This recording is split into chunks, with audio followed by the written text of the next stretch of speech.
Hi, I'm Emily of British Girl Bakes, and I'm going to show you how to make a delicious caramel apple cake with cinnamon swirled cake layers filled with caramel buttercream, cinnamon apples, and drizzled caramel.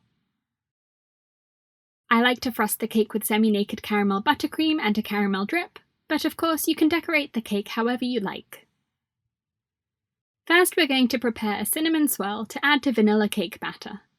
Put 2 tablespoons of butter, 1/3 cup of brown sugar, and 1/2 teaspoon of cinnamon in a bowl in the microwave for 30 seconds, and stir it to make a thin paste.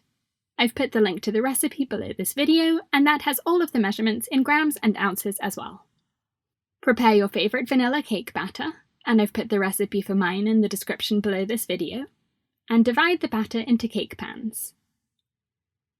I'm using a scale to weigh the batter to make sure my levels are the same height, and I'm using my recipe for a 6-inch cake, which makes enough for 2 layers of about 2 inches high each, which I then divide in half horizontally to make 4 layers, and with the layers of filling in between, this makes a nice tall cake. Spoon the cinnamon mixture onto the top of the batter, dividing it between the pans, and use the end of your spoon to swirl the mixture into the batter.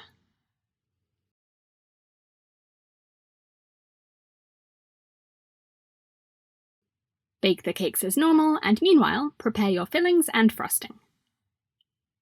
Peel 2 small apples or 1 large apple, and chop them into small cubes.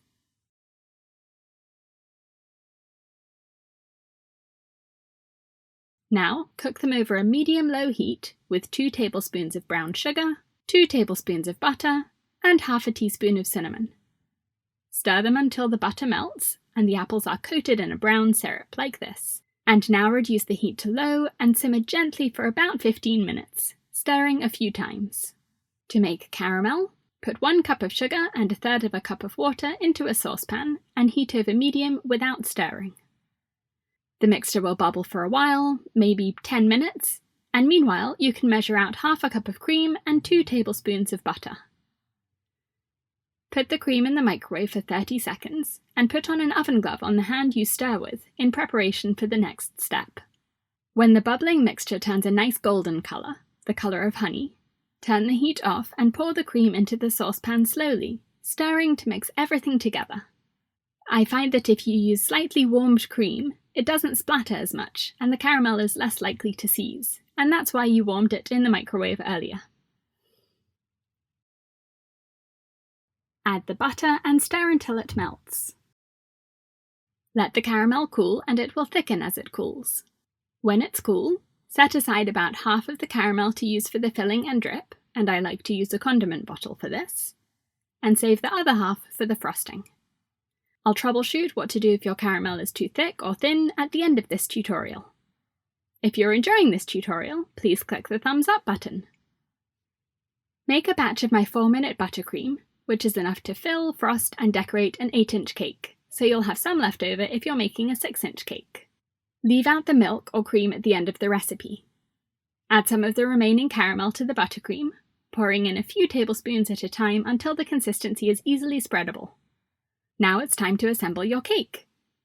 Level and divide your cake layers if you're going to do that, and I cover those steps in lots of detail in my online course on the basics of cake.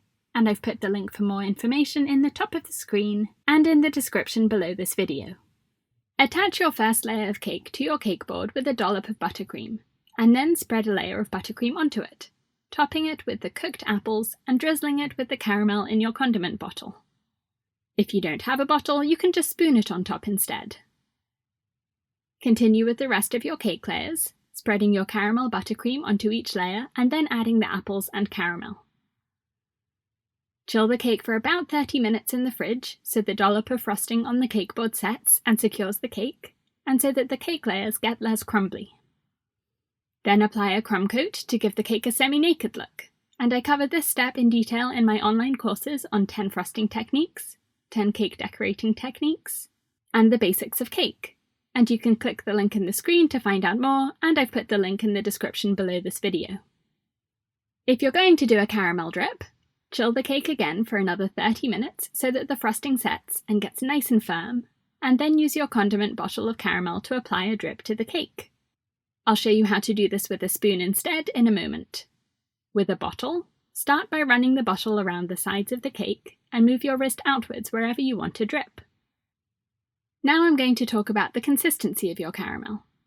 You can see that the drips are running quite far down this cake, and they're semi-transparent instead of a nice thick golden colour.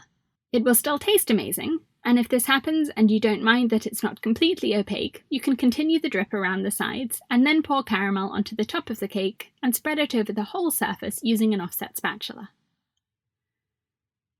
The thickness of your caramel will depend on two things: how long you cook the sugar and water, and how much cream you add.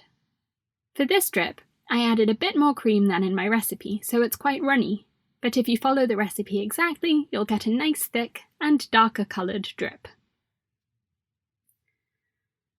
If your drip is too runny because of undercooking or too much cream, and you want it to be thicker, you can put the caramel back in a saucepan over low heat for 5 minutes, stirring it constantly, and it will bubble and thicken. You can do this at any point after making the caramel, even after leaving it in the fridge for a few days. I should mention that although the colour will become more opaque, it won't get darker, because you've already added the cream, so you've stopped the caramelization of the sugar. Let the caramel cool again and then check the consistency.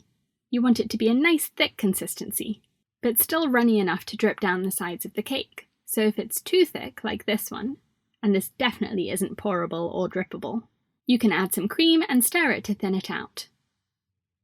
The cream can be straight out of the fridge, you don't have to heat it. Add it just a few drops at a time, stirring to incorporate it, and stop when the caramel is thin enough so that it doesn't leave a trail for more than a second or two when you pour it into a bowl.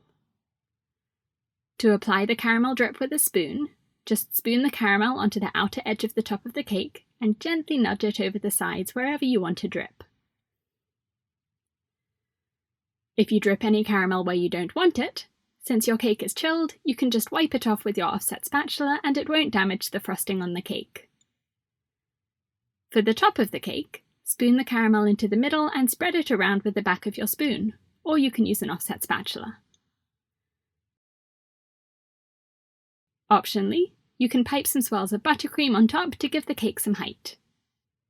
Put the cake back in the fridge until 2 to 4 hours before you serve it. Enjoy!